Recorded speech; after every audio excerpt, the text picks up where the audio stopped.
J'ai vu Elias, film d'action français sorti tout récemment, film de Florent Emilio Siri. Je vous entends me demander qui c'est. Je sais que vous savez déjà puisque vous êtes fin connaisseur. Mais je vais quand même le dire pour le plus grand nombre. Il s'agit du réalisateur de Need Gap en 2002, de la série Marseille. Il a réalisé la plupart des épisodes, en tout cas de la saison 1. Et de Clo-Clo en 2012, le biopic sur Clo-Clo. Réalisateur plutôt intéressant, avec qui en plus je partage, pour l'avoir pas mal entendu en interview, notamment au sujet d'Elias, je partage pas mal sa philosophie de vraiment... C'est la mise en scène avant tout, quoi. Raconter l'histoire par l'image et la mise en scène, et éviter, je l'entends beaucoup dire, je mets le moins possible de dialogue et je fais avancer l'histoire le moins possible par les dialogues. Et c'est l'image, la mise en scène qui va faire avancer, c'est le moteur. Et ça, c'est une philosophie que je partage et c'est le cinéma que j'aime. Bon, j'aime bien Clo-Clo. Vraiment, Clo-Clo, je trouve vraiment que c'est très très cool. Si vous l'avez pas vu, je conseille vraiment. Clo-Clo, c'est un biopic intéressant. Même pour les gens qui aiment pas du tout Claude François et qui n'en ont rien à carrer de Claude François, je trouve que c'est un film intéressant. Et malheureusement, j'ai pas, alors mais pas du tout aimé Elias. Vraiment, j'ai trouvé ça limite claqué au sol, limite nul à chier. Et j'ai vu des critiques très très positives et j'ai un peu du mal à comprendre. Les gens très positifs sur le film, les gens qui ont vraiment adhéré sur cette vraiment, j'en tombe des nues. J'étais prêt, j'avais envie de l'aimer. Vraiment, c'est un film d'action. Il y a un truc de très John Wick. Je me dis, ok, ça peut être cool à la française avec Roche Dizem, qui est un peu un truc à la The Equalizer. Vraiment, où ce serait Roche Dizem qui serait vraiment le John Wick français, où ça va casser des bouches. Il y a un truc très à la Man on Fire. En voyant la bande-annonce, beaucoup de gens parlaient de Man on Fire. Effectivement, on pense beaucoup à Man on Fire, à Denzel Washington. Mais sauf que là, on est avec Roche Dizem. J'aime bien Roche Dizem. Mais vraiment, je trouve que ça joue... En fait, je trouve qu'il n'y a rien qui va. C'est triste. Surtout qu'en plus, cette année, j'ai vu des trucs comme Monkey Man de Dev Patel, par exemple, où c'était un pur film d'action viscérale, c'était très bien. L'année dernière, j'ai repensé à Farang, film de Xavier Jans, qui est aussi un film d'action français, qui je crois a coûté moins cher que Elias. Vraiment, j'avais pas trouvé ça extraordinaire, je crois que j'avais mis la moyenne à peu près. Et Farang, il y avait des scènes d'action vraiment spectaculaires et de mise en scène brutale et viscérale et impressionnante. Dans Elias, je trouve que c'est une série B qui lorgne sur le nanar. Vraiment, je trouve ça hyper mal écrit, mal dialogué, mal incarné. Je trouve ça ridicule la plupart du temps. Je me dis, mais qu'est-ce qui s'est passé? Je crois que ça a coûté une douzaine de millions d'euros. Ah oui, je faisais la comparaison avec Farang. Et Farang, ça a coûté 5 millions d'euros. Et je trouve que c'est vachement mieux mis en scène et réalisé. Et là, ça a coûté 12 millions. Et c'est plus d'ailleurs que Monkey Man de Dev Patel sorti cette année, en ayant fait quelques recherches. C'est avec Roche Dizem. Et je le disais, ça raconte quoi? Bon, c'est très bête et méchant, franchement. On dirait le scénario d'un film de Luc Besson, vraiment d'un truc... En fait, ça m'a beaucoup fait penser à des productions EuropaCorp de Luc Besson, avec un scénario bête et méchant, à manger du foin, où vraiment c'est un truc de Le Transporteur, ce genre de choses. Ça vole pas beaucoup plus haut, je trouve. On suit un ancien soldat militaire, voilà, invincible. Hein. Voilà, c'est très John Wick-esque. Comme Nobody aussi, où on se rend compte qu'en fait, on a l'impression que c'est un Nobody, mais en fait, c'est un mec, si tu l'embrouilles, il sait te tuer de 40 000 façons différentes. Et donc, c'est un ancien soldat, il a des PTSD. Le truc du film, c'est que il a des problèmes mentaux. Il est paranoïaque à cause de ce qu'il a vécu pendant la guerre, et que du coup, vraiment, c'est un handicapé.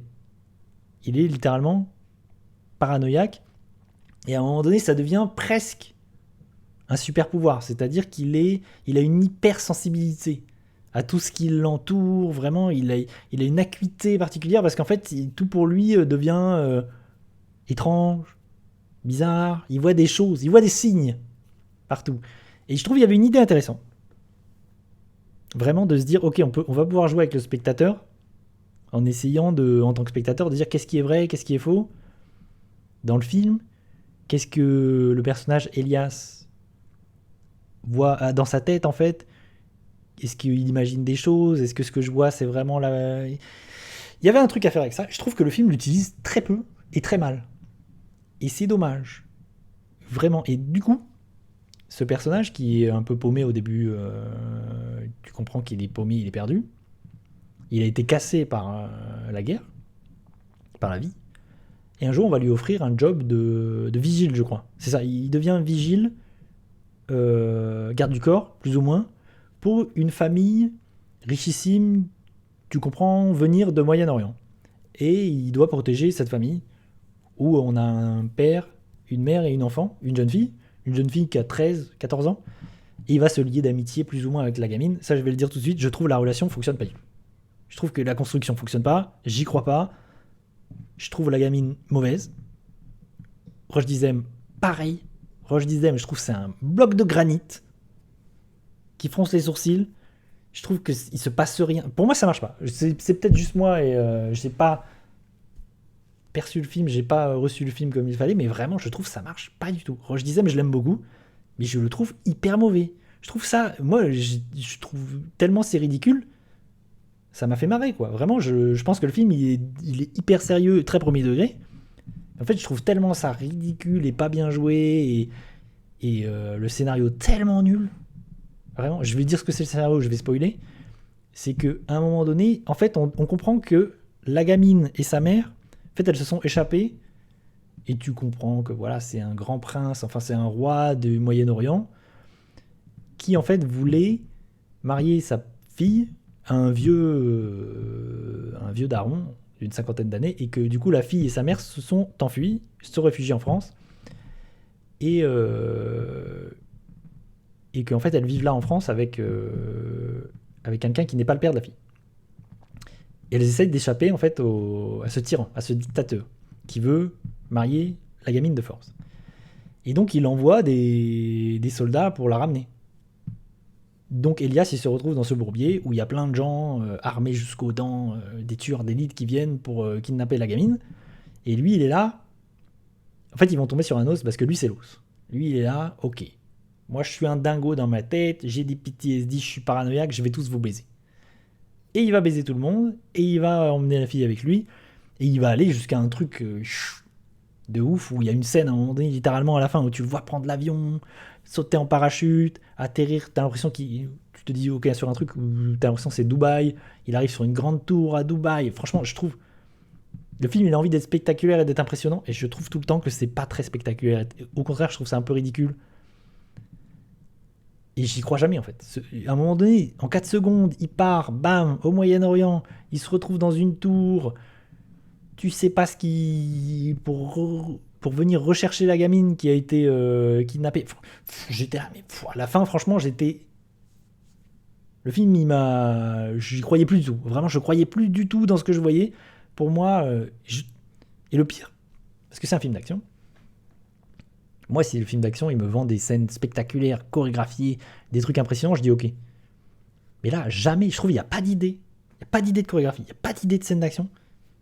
Je trouve que c'est très plan-plan, c'est très mou, il n'y a rien d'impressionnant.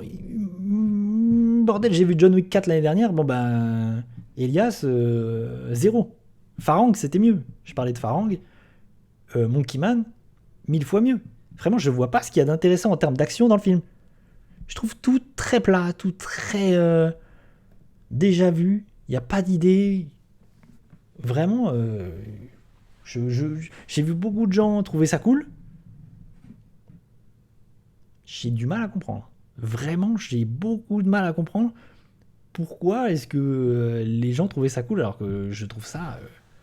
vraiment, c'est du Besson, c'est du mauvais Besson. Zéro. Et c'est triste, je trouve, de la part d'Emilio Siri, que je trouve est un réalisateur plutôt compétent. Et j'aime bien Clo-Clo. Vraiment, Need Gap, c'est cool. Là, je suis assez déçu. Et Roche Dizem, c'est pareil. Je trouve vraiment, il en fait des caisses dans son truc de mutisme, de bloc, là, inamovible. Vraiment, il y a des dialogues qui sont d'une bête, qui sont d'un ridicule. On les voit dans la bande-annonce où t'as un de ses coéquipiers qui dit à un moment donné, il est en veille. Il dit un truc très bête de série B, très nanardesque, où il dit il est en veille et vous l'avez remis en marche. Et vous avez remis en marche la machine à tuer, quoi. C'est une bêtise. Franchement, j'étais là. Puis c'est du déjà vu 4000 fois. Vraiment, je vois pas l'originalité. Enfin, il y avait une idée. Cette idée de la paranoïa. Et même, je trouve que c'est un peu maladroit de traiter cette idée de la maladie mentale, de la paranoïa, et de faire comme si c'était une sorte de super pouvoir. Franchement, je trouve ça très très maladroit la façon dont c'est traité. Il y avait un truc, il y avait une possibilité de rendre ça ludique, le vrai du faux. Il y a un moment donné, je veux vous dire, il y a un moment donné, tellement je trouvais ça éclaté. Je me suis dit, il y a un twist dans le film. Et en fait, toute cette séquence, parce qu'il y a une séquence où du coup, il s'en va, il va à Dubaï, il prend l'avion, il saute en parachute, et je me dis, ouais, c'est Mission Impossible. Mais c'est Mission Impossible low cost, vraiment. Je me dis, ok, en fait, tout ça, c'est dans sa tête. Et en fait, il y a la moitié de ce que j'ai vu, tellement c'est claqué, c'est parce que c'est dans sa tête, en fait. C'est sa paranoïa, et ça n'a pas existé. Autant vous dire que ça n'existe. En fait, non. Il n'y a pas de twist. Il n'y a jamais de twist. Et le film que vous allez voir, vous allez vraiment. J'aurais préféré à la fin qu'on me dise tout ça était un rêve. Je me serais dit, ah, en fait, il y a une raison. Pourquoi est-ce que c'est aussi mauvais? En fait, c'est parce que c'était ça. Mais en fait, même pas. Donc, vraiment, voilà. Je ne conseille pas du tout, Elias. J'ai trouvé ça vraiment très mauvais. C'est assez terrible. Voilà en ce qui concerne, et je ne vais pas m'épancher plus, m'étendre plus sur la question.